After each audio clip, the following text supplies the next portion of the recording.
তোমার ভাই আবু দারদা আছে, দিনের বেলাতে রোজা চালিয়ে যায়, দিনের বেলাতে রোজা করে, রোজা ছাড়ে না, রোজা বাদ দেয় না।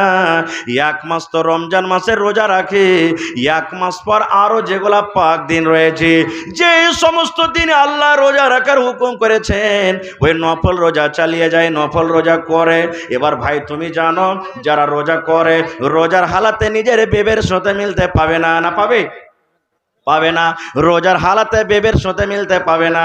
ভাই রে, তাহলে দিনের বেলাতে আমি নতুন কাপড় পিনতে কাকে দেখাবো? ও তো আমার দিকে দেখবে না, ও তো আমার বিছানে দিনের বেলাতে আসবে না, ও তো আমার পাঞ্জরে বিছানে দিনের বেলাতে শুবে না। কাকে দেখাবো রে ভাই? এইবারে সালমান বলছেন, ভাবিগে তাহলে তুমি রাতের বেলাতে তুমি এগুলা দেখাবে? বলছেন না রে ভাই, না, রাতের বেলাতে হয় না। তোমার ভাই যে আবু দারদা আছে, এশারের নামাজের পর তাহাজ্জুদের নামাজ পড়তে শুরু করে দেয়। এত লম্বা লম্বা করে সূরা পড়ে, এত লম্বা লম্বা তাহাজ্জুদের নামাজ পড়ে ভাই রে।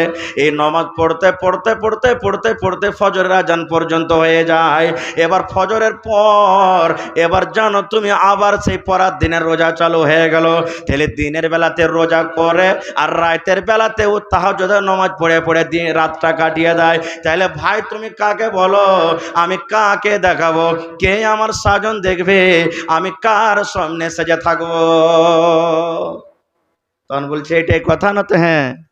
বলছে ঠিক আছে। এই গল্প স্বল্প করতে করতে ওর ভাই আবু দারদা বাড়ি চলে এসছেন। যেমনি বাড়িতে আসা, কত সালাম কালাম গলা গলি, কত পিয়ার মোহাম্মদের কথা। স্ত্রীকে বলছেন, এই উম্মে দারদা, আরে ভাই এসেছে সালমান, খাইতে টেতে দাও না। বলছে তোমার ভাইকে খাইতে দিয়েছি তো। বলছে আমার ভাই বাড়িতে আসবে, তাহলে আমি খাবো, খাই না তো আমি কি করব? বলছে ঠিক আছে, দাও, খানা দাও। সামনে যখন খানা দিয়েছে, তখন এবারে আবু দারদা বলছেন, সালমান ভাই তুমি খাও, খাও ভাই তুমি খাও। তখন সালমান বলছেন যে আমি খাবো না একাই। বলছে কেন? বলছে তুমিও আমার সাথে বসো, তাহলে খাবো। কি বলছেন? তুমিও আমার সাথে বসো, তাহলে খাবো। বলছে সালমান মাফ করো ভাই, আমি রোজা করে আছি, রোজা করে আছি ভাই, তুমি খাও, আমি খাবো না, সন্ধ্যাবেলা তো আমি ইফতারি করব। এবার সালমান বলছেন, এরে আল্লাহর বান্দা শুনে নাও, যদি তুমি আমার সাথে খানা না খাও, আমিও সালমান তোমার বাড়িতে খানা খাবো না। যখন তুমি সন্ধ্যাবেলাতে খাবে তোমার সাথে, তখনই আমি খাবো। আমি না খেয়ে থাকবো, তোমার খানা আমি খাবো না, পানিও পান করব না। তখন বলছে মাজবুর হয়ে গেল, কি করবে? রোজাটাকে তখন ভেঙে দিলে, নফল রোজা ভেঙে দিলে। এবারে দুই ভাই দুই বন্ধু মিলে খানা পিনা খেলেন। দিন গেল, এশারের নামাজ পড়লেন। এশারের নামাজ পড়ে সালমান বলছেন, আমার জন্য এখানটা ঘরে আমার ভাই বিছান করে দিলে, ভাই সালমান তুমি এখানে ঘুমাও। তখন সালমান বলছেন, তুমি কোনটা যাবে? বলছে মসজিদে কেন? আমি নফল নামাজ পড়বো। তখন ওর হাত খানটাকে ধরে দিন উঠেলা, আমি কোথায়? যে ঘরে আমার ভাবি আছে, চলো এখন যাও, আমিও পড়বো তাহাজ্জুদ নফল, আমিও পড়বো, এখানেও টাইম হয়নি, তুমি এখন যাও, তোমার স্ত্রী তোমার জন্য ইন্তজার করছে বিছানে, তুমি যাও। এবার সুবহানাল্লাহ, আবু দারদা বলছেন, আমি আমার বিবির কাছে থাকলাম, এই করে করে করে করে যখন ঠিক 3 ভাগের 2 ভাগ রাত কেটে গেল, মোটামুটি 1টা 2টা রাত হয়ে গেল, তখন আমার ভাই সালমান আমাকে দরজাতে বলছেন, আবু দারদা ভাই এখন উঠো, তাহাজ্জুদের টাইম হয়ে গেছে। তখন আমি গোসল করলাম, ফরজ গোসল করার পর এবারে তখন ফজরের নামাজ পড়তে যাব। ইতিমধ্যে তখন আমাকে বুঝাইছেন সালমান, কি রে ভাই আবু দারদা শুনে নাও, এ ভাই আবু দারদা তুমি শুনে নাও, সমস্ত হককে বাদ দিয়ে তুমি এক আল্লাহর হক আদায় করবে রে ভাই। এরকম ইবাদতে আল্লাহ খুশি হবে না, এরকম ইবাদত আল্লাহর দরবারে তোমার কবুল হবে না। ও ভাই আবু দারদা শুনে নাও, তোমার উপরে তোমার চোখের হক রয়েছে, তুমি গোটা রাত তুমি রোজা রাখো, এবার গোটা রাত তুমি তাহাজ্জুদের নামাজ পড়ে পড়ে তেলাওয়াত করে যে রাতটা কাটিয়ে দাও। এই চোখকে আরাম দিতে হবে, এই চোখকে আল্লাহ রাব্বুল আলামিন দেখার জন্য আরামের জন্য করেছেন। এই ভাই আবু দারদা শুনে নাও, আল্লাহ রাব্বুল আলামিন তোমাকে যে একটা বডি দান করেছেন, এই বডিটার হক রয়েছে, তাকে আরাম দিতে হবে। তোমার বাড়িতে যে মেহমান আসবে, মেহমানের সাথে তোমাকে খেতে হবে, 2টা ভালো মন্দ গল্প করতে হবে। তোমার উপরে তোমার মেহমানের হক রয়েছে। তোমার বাড়িতে তোমার যে বাচ্চা আছে, বাচ্চার সাথে একটু কথা বলবে, বাচ্চাকে আদর দিবে, প্যার করবে, এই বাচ্চার তোমার পরে হক রয়েছে। ভাই আবু দারদা শুনে নাও, তোমার বাড়িতে তোমার স্ত্রী রয়েছে, স্ত্রীর সাথে তুমি একটু আদর করবে, স্ত্রীকে ভালোবাসবে, স্ত্রীর সাথে ভালো মন্দ কথা বলবে, আর তুমি সমস্ত হককে বাদ দিয়ে তুমি যদি এক আল্লাহর হক আদায় করো, বিবির হককে যদি মেরে দাও, বিবির হক মেরে আল্লাহর হক আদায় করো, মেহমানের হককে মেরে যদি আল্লাহর হক আদায় করো, যদি বাচ্চারকে হক মেরে তুমি এক আল্লাহর হক আদায় করো, তাহলে এরকম ইবাদতে রব্বুল আলামিন খুশি হবেন না, আল্লাহ বেজার হয়ে যাবেন। নারে তাকবীর। এই ধরনের অনেক আরো হাদিস আছে। হাদিসটা বলার উদ্দেশ্য হলো এই যে বাড়িতে স্ত্রীকে রেখেছেন, বাড়িতে স্ত্রীকে রাখার পর কত ভাইকে দেখবেন 6 মাস বছরের জন্য বিদেশ গেছে তো গেছে, বিবিটার কোনো খোঁজ খবরই নেই। ওর এরকম আছে না নেই? হানা বলেন না, আছে না নেই? খোঁজ খবরই নাই। ভাই ভাই আমার সময় হইতে চলছে, বাস 1-2টা হাদিসের কথা বলে দিই। এবারে বলবেন হাজি মাওলানা কোন ধরনের বেটি ছেলেকে বিয়ে করতে হবে? এখানে একটা প্রশ্ন যাচ্ছে, কোন ধরনের মেয়ে ছেলেকে বিয়ে করতে হবে? এটাও সহিহ হাদিস, আল্লাহ রাসূলের হাদিস আছে।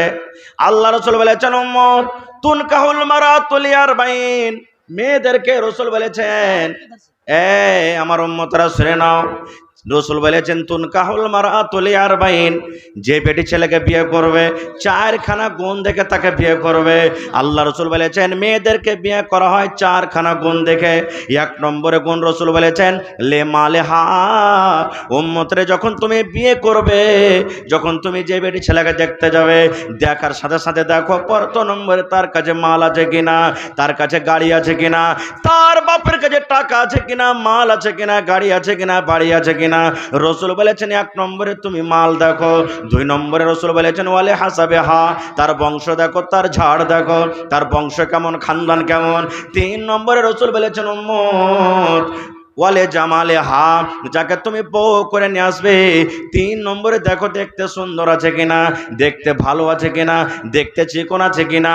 4 নম্বরে রাসূল বলেছেন উম্মত রে ওয়ালে দিন হা, যাকে তুমি বউ করে বাড়িতে নিয়ে আসবে উম্মত, ওই বেটি ছেলের মধ্যে দেখো দিনদারি আছে কিনা, ওই বেটি ছেলে নামাজ পড়ে কিনা, ওই বেটি ছেলে রোজা রাখে কিনা, ওই বেটি ছেলে তেলাওয়াত করে কিনা। দেখো 4 নম্বরে তার মধ্যে দিনদারি আছে কিনা। বন্ধুরে এবার বলবেন মাওলানা এই 4খানা গুণে বেটি ছেলে যদি চারাক নিয়ে খোঁজা হয়, 1000-এ একটা পাওয়া যাবে, 500-তে একটা পাওয়া যাবে, 2000-এ একটা পাওয়া যাবে, তাহলে সমাজে কি করব?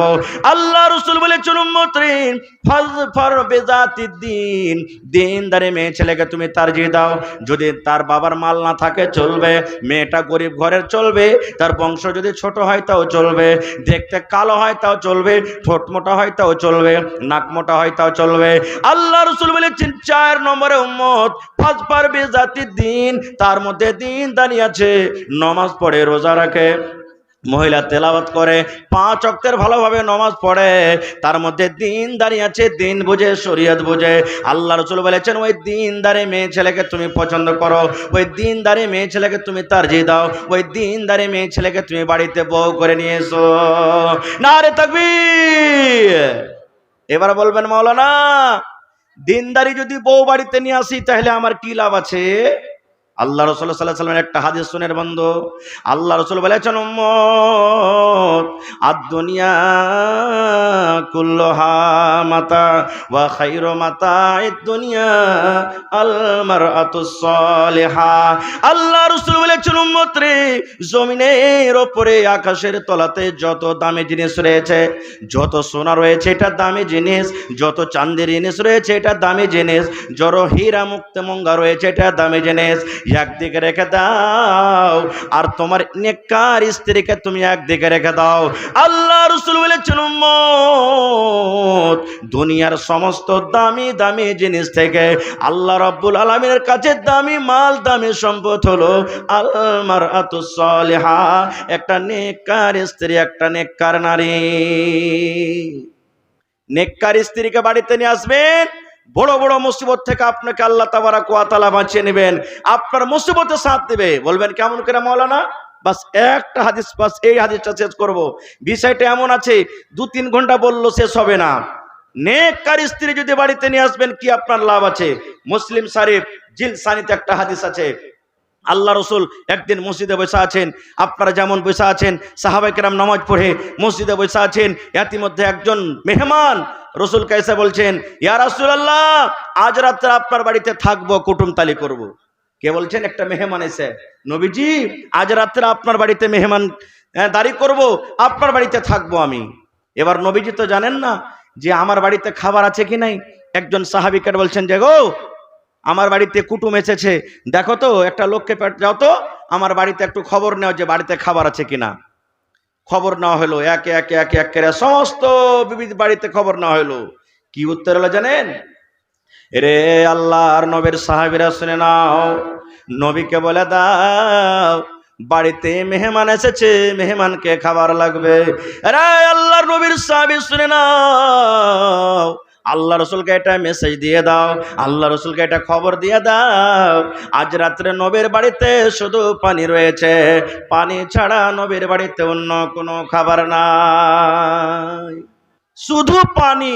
ও হায়রে দয়ার নবী আল্লাহুস সামাদ।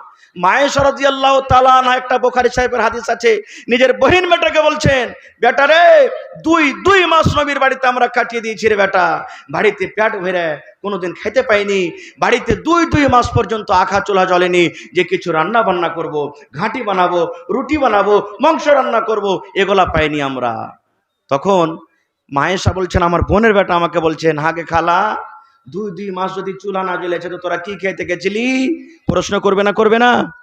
মায়েশা বলেন, বেটা রে, আল আসওয়াদান, দুটা কালো কালো জিনিসকে আমরা দিন কাটালছি রে বেটা।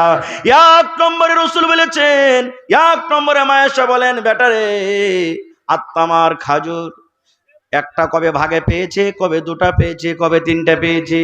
বাচ্চারা যেমন চকলেট চুষে, মায়েশা বলেন এই মতো খাজুর চুষে চুষে আমরা দিন কাটালছি। 2 নম্বরে আলমা, পানি, ওপর থেকে 1 গ্লাস 2 গ্লাস পানি পান করে করে এই করে করে 2 মাস আমরা কাটিয়ে দিয়েছি। শুধু তা নয়, নবীর জন্য সাহাবায়ে কেরাম মাঝে মাঝে মাংস দিতেন, কেউ দুধ দিয়ে দিতেন, কেউ রুটি দিতেন, কেউ ঘাটে দিতেন। নবী একা খেতেন না, ওগুলো আমাদেরকে দিতেন। এই করে খেয়ে খেয়ে আমরা দিন কাটালছি।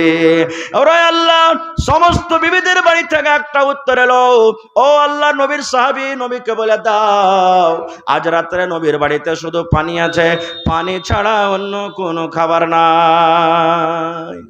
রাহমাতুল্লিল আলামিন আল্লাহ তাবারাক ওয়া তাআলা যাকে বলেছেন, সেই নবীর বাড়িতে শুধু পানি। খবর দিয়ে দিলেন নবীকে। আপনারা যেমন বসে আছেন, সাহাবায়ে কেরাম বসে আছেন, নবীজি সাহাবীদেরকে বলছেন, ও আমার সাহাবীরা, তোমরা খবর পেলে আমার বাড়িতে শুধু আজকে পানি, পানি ছাড়া অন্য কোনো খাবার নাই, আর আজ রাত্রে আমার বাড়িতে মেহমান। বাবারে, মেহমানকে খেতে দেব, আমার বাড়িতে এরকম কিছু নাই। তো বলো তো তোমাদের মধ্যে কে এমন আছো আজ রাত্রে আমার মেহমানটার ইজ্জত সম্মান করবে? যদি কেউ এই কাজটা করতে পারো, আল্লাহ তারপরে রহম করবেন, দয়া করবেন। নবীজি দোয়া দিয়ে দিলেন। আচ্ছা বলেন তো, যতটি এখানে পুরাতন বাপজিরা বসে আছেন, 50 বছর 40 বছর বয়সের আগেকার যত লোক বসে আছেন, এমনও দিন গেছে, হপ্তা গেছে যে হয়তো হপ্তাতে একদিন দুদিনে কিছু অল্প করে খেতে পেয়েছেন, এরকম দিন গেছে না যায়নি? হানা বলেন? হ্যাঁ, কতদিন না খেয়ে থেকে গেছেন, এরকম দিন গেছে না যায়নি? এখন একটা বাচ্চা তো যতটি নষ্ট করছে, তখন একটা পরিবার মিলে খেতে পায়নি। তো 1400 বছর আগেকার খবর কেমন হইতে পারে বুঝেন।